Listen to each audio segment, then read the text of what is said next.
That's everyone.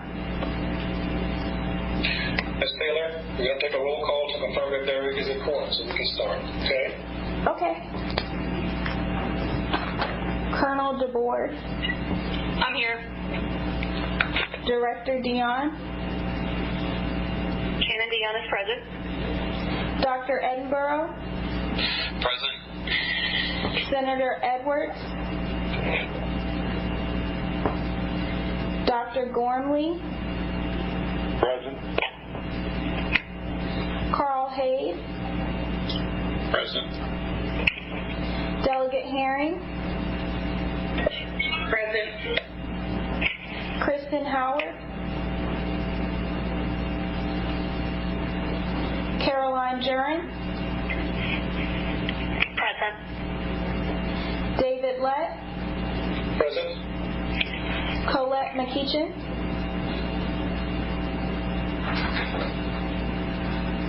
Richard Myers. Here. Lieutenant Colonel Rosillo. Here. Dr. Tony. Present. Holly Wood. Present. Okay, Kristen Howard will not be attending the meeting today. Mr. Chairman, we have a quorum. Good, we have a quorum. All right, first order of business is the adoption of the agenda. She's only comes in. Delegate Herring's not here. Members should have received a copy of the draft agenda from Ms. Taylor before today. I'm asking for a motion to adopt the draft agenda. Carl Hayes, so moved. Is there a second? Caroline Jurin, second. Ms. Taylor, would you take a roll call, please, to record the votes? Colonel DeBoer. Yes. Director Dion. Yes. Dr. Edinburgh. Aye. Senator Edwards. Dr. Gormley. Aye. Carl Hayes. Aye. Delegate Herring. Aye. Ms. Jurin. Aye. Mr. Lett. Aye. Ms. McEachin. Mr. Myers. Aye. Lieutenant Colonel Rosillo. Aye. Dr. Tony. Aye. Ms. Wood.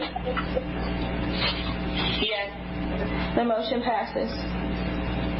All right, agenda's been adopted. The next order of business is the approval of the draft minutes from the July 15, 2020 meeting. Ms. Taylor should have sent you a copy of this before today. You should have a copy of it already.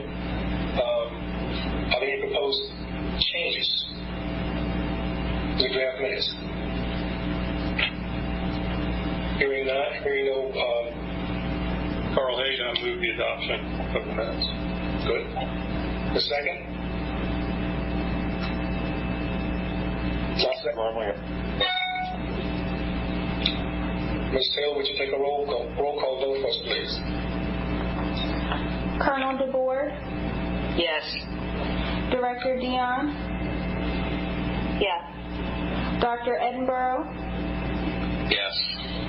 Senator Edwards. Dr. Gormley. Yes. Mr. Hayes. Yes. Delegate Herring. Yes. Ms. Jurin. Aye. Mr. Lett.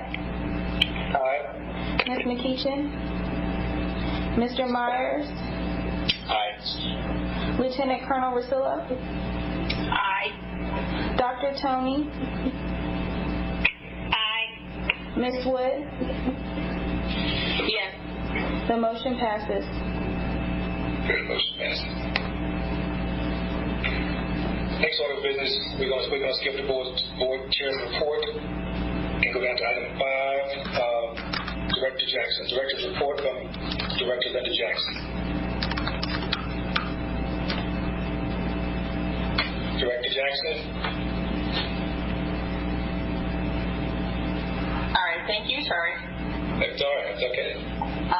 I'm working to share my screen. The presentation is available on our website.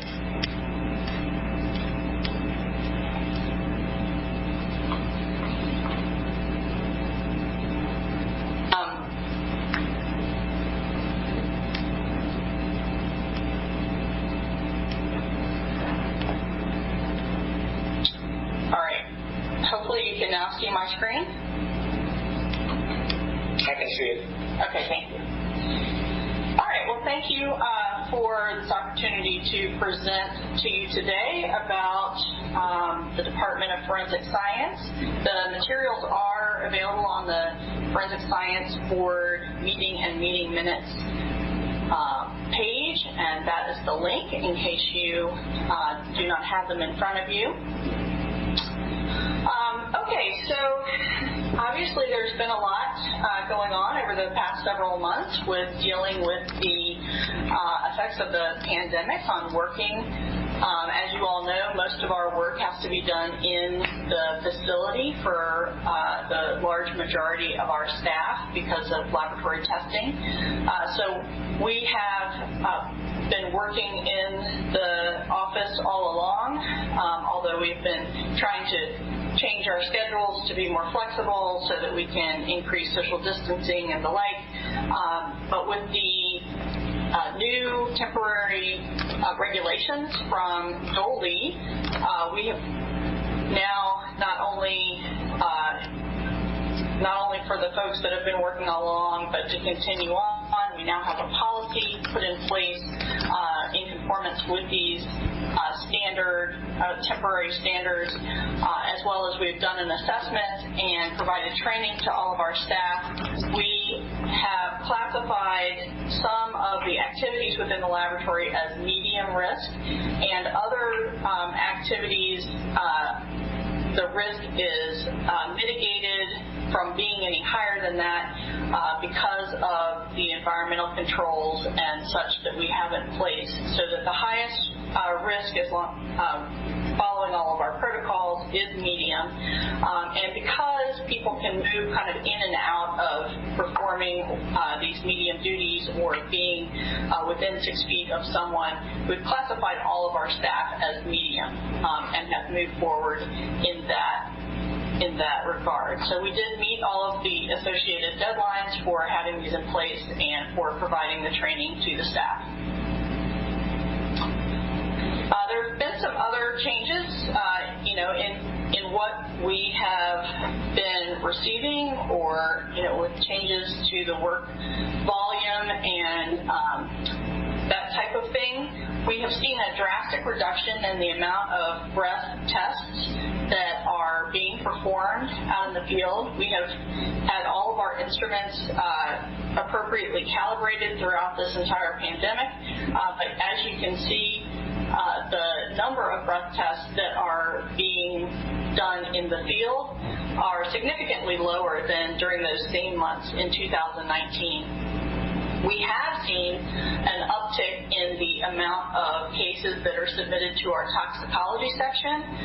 Initially, it looked like that was going to be the majority of that uptick was going to be related to the postmortem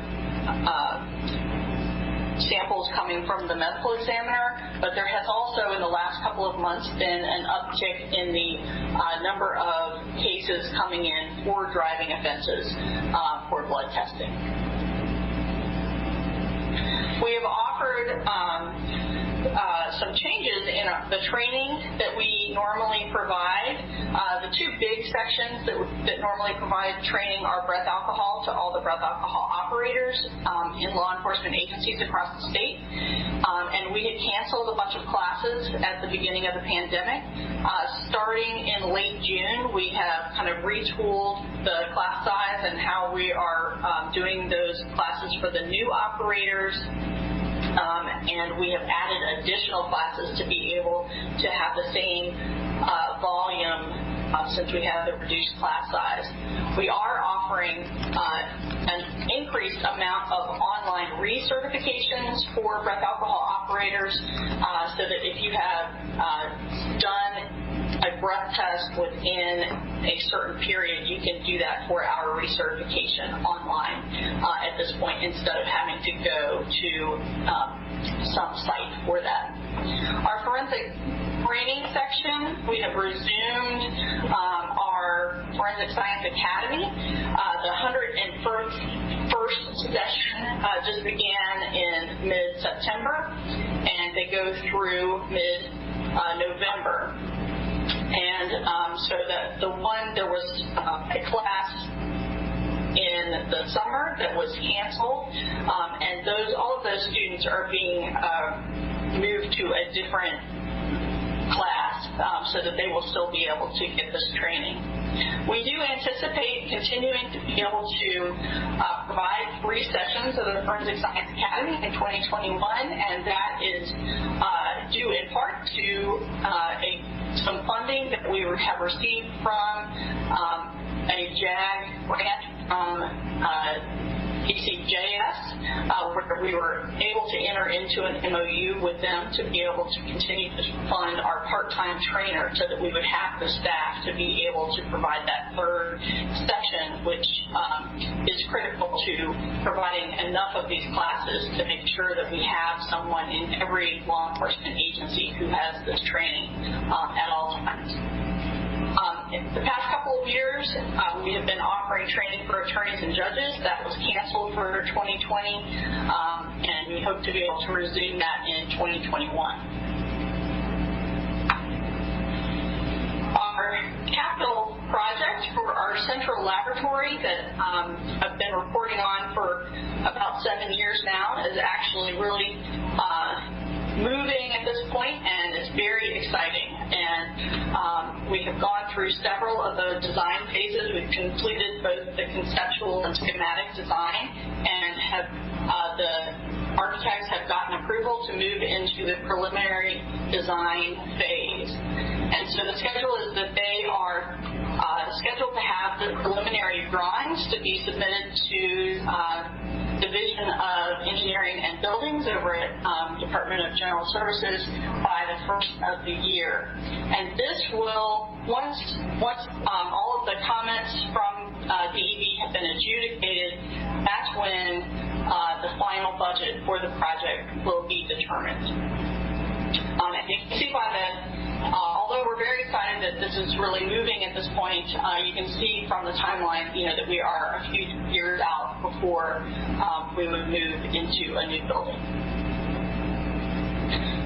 So at this point in the project, they have started providing renderings of the new laboratory. And you can see in the upper left-hand side kind of a bird's eye view of what the campus will look like. This is in Hanover County, off of 295, just one exit over from I-95. So hopefully it will be very convenient to our law enforcement people who are coming for training and delivering evidence. You can see there's a lot of parking, which is one thing that we are severely lacking in at this point, both in front of the building and to the right side. And that big right wing will be the central laboratory. It's 3 stories tall, and the left wing will, on the first floor, be the Office of the Chief Medical Examiner, Central District Office with the morgue and the state anatomical program and that type of stuff. The second floor would be where there will be training rooms for the training that we provide and where this body will meet. And then on the third floor are the statewide offices for both the Department of Forensic Science and the Office of the Chief Medical Examiner.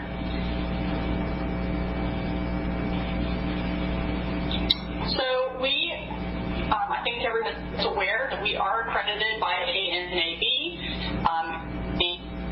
and our surveillance assessment, and one where we're looking to see if we had to transform ourselves to be in conformance with deeper standards, and so we were finally notified at the end of September of our successful completion of that analysis assessment and updated scopes of our accreditation will be up on our website as soon as they are completed. It should be.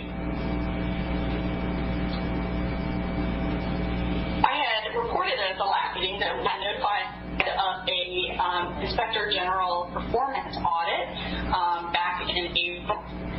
Notified August 14th that audit was going to be suspended. And the reason for that, we had several meetings, we provided quite a lot of information to the auditor and showed them kind of our processes, sports work, and they determined that we would benefit more from a performance audit where checked out for some technical experts. And due to the budget, how it is at this moment, they don't have funds for outside experts, and so they were suspended for audit. And so that's where that stands. So we're not sure, when that might. So thanks to the work of this board over the past couple of years, the field regulations were reported on several times, and you've acted on and had hearings for to public comment. Those now at October 1st. So we have not yet gotten any requests from vendors to have events that are mobile be approved for events. But we have gotten several questions from law enforcement recently about certain instruments, and so I don't think it will be long before we have some requests for this. Linda, I apologize. You're getting a little bit choppy. I don't know if other folks are having a little bit of difficulty hearing as well. Perhaps, maybe if you turn off your video, I don't know if that would make a difference. I will definitely do that.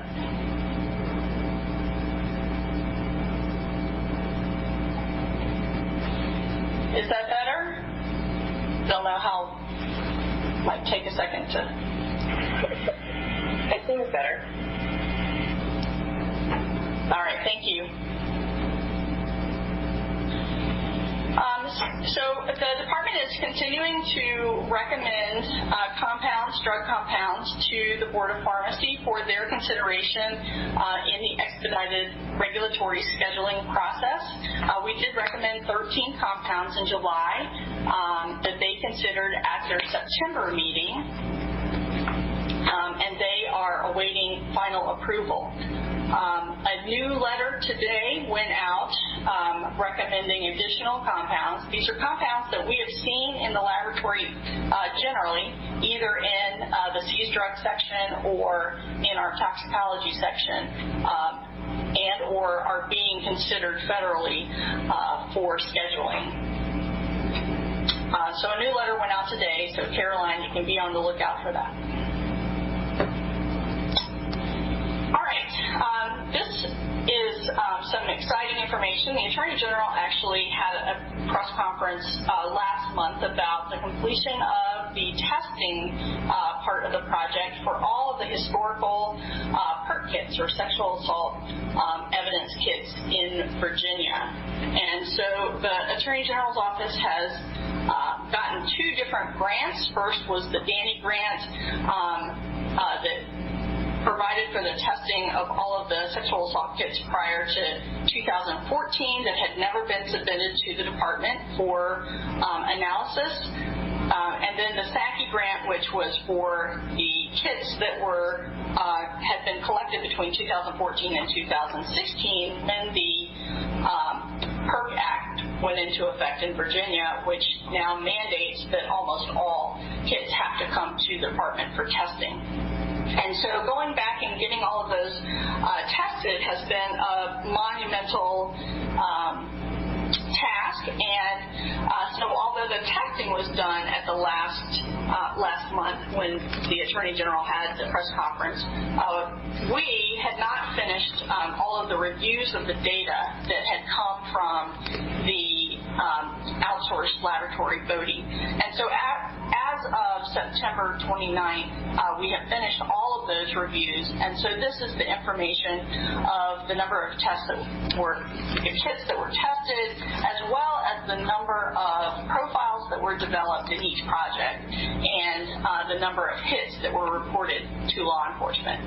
And so the one thing I wanted to take the opportunity to do for you at this point is to recognize our employees who, we had 35 examiners who over the past 4 years for these two projects have worked over 2,800 hours of overtime to do these reviews and upload of the DNA profiles. And I also wanted to thank Forensic Biology Group Supervisor Teresa Francis for coordinating both projects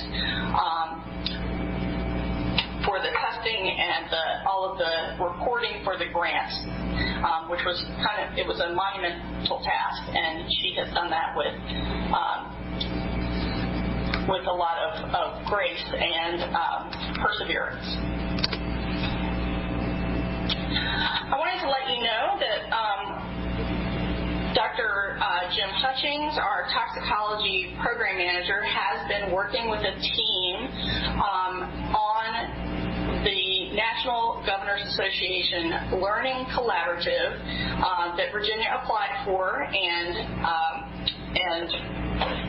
was allowed to participate in with 9 other states. And so the goal of this project is to look at ways that with additional data sharing, impaired driving in Virginia can be addressed, and also recommend changes to the toxicology that we are doing, how that's reported, enforcement, and that type of thing. And so Jim has been working with this group in sessions, both with the NGA Learning Collaborative and sessions that are just with the Virginia team, looking at ways that additional testing could help and ways that we could share data.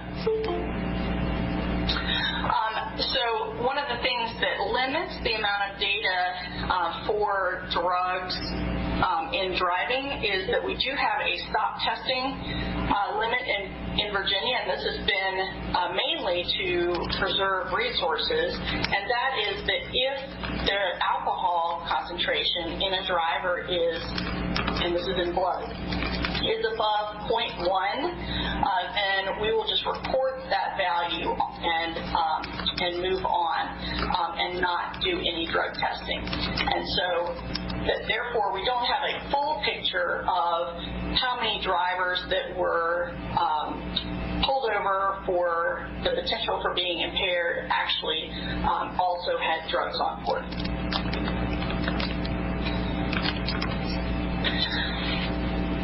So I just wanted to give kind of a little summary on, our forensic scientists do need continuing education every year, and so a lot of times that is, we either have that through state section meetings where we bring in speakers, but it does require travel of a lot of our staff to one of our locations, or people going out to meetings. And so obviously due to the travel restrictions, there have been very limited abilities to have that kind of normal continuing education.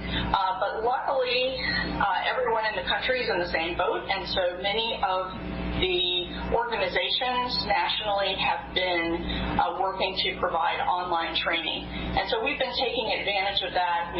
This is just examples of the training that our scientific staff have been able to take advantage of to meet their continuing education requirements. Just a little of information about our budget and resources post-COVID.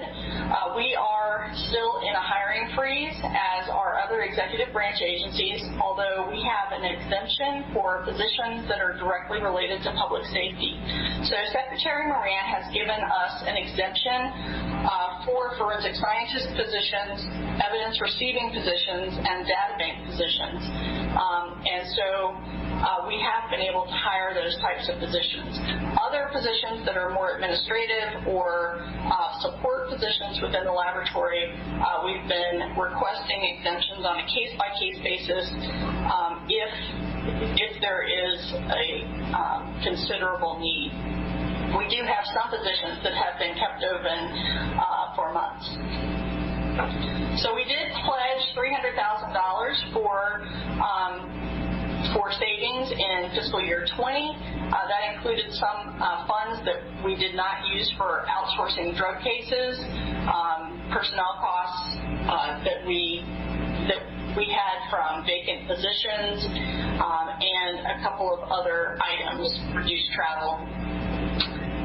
So obviously that was for fiscal year 20 that ended June 30th. This was our budget as was in the governor's introduced budget for the from the last session, as well as in the governor's introduced budget for this special section. I'm going to skip 2 slides ahead. We had 2 new budget items that were originally placed in the budget. One basically gave us the authorization to use grant funding and provided an FTE to hire a person for that grant funding, which is still intact in all versions of the budget. But there were 2 other items that were initially unallocated in the governor's budget and then have been removed from both the House and Senate budgets that were available a week or so ago. One of those was to fund 2 new IT positions. Those are positions that we really do not have proper redundancy of our staff to handle our internal IT with our systems that we have, and funding to cover increased maintenance costs of lab equipment that we do have in-house at this point. So I guess we will probably be asking for those again when the budget climate is in a more positive light. Going back to that slide I skipped, we have received some funds related to COVID-19 specifically. We did get $34,000 for the CARES Act, which was used for things like purchasing additional PPE, cleaning supplies, and that type of thing, and cleaning of the facilities after positive test results.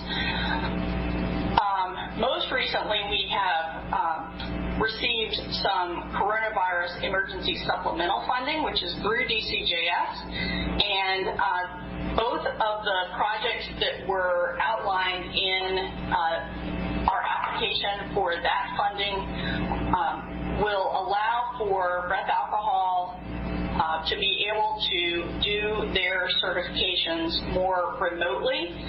So certifications of instruments that are housed in law enforcement all around the state. Right now, we have to be able to have someone in the laboratory while they're out in the field. We want to purchase some equipment to make it so that folks can do everything they need to do in the field and not have to have someone present in the laboratory, and some equipment to increase the amount of online training that we would be able to do from the forensic training section. Okay, the next slides are grant slides, and I'm not going to go through the ones that we have gotten and have available to us. You will notice a couple of those are new funding that we have just received, such as that coronavirus emergency supplemental funding, and also that JAG funding from DCJS that's just via the MOU to fund that part-time trainer position. But until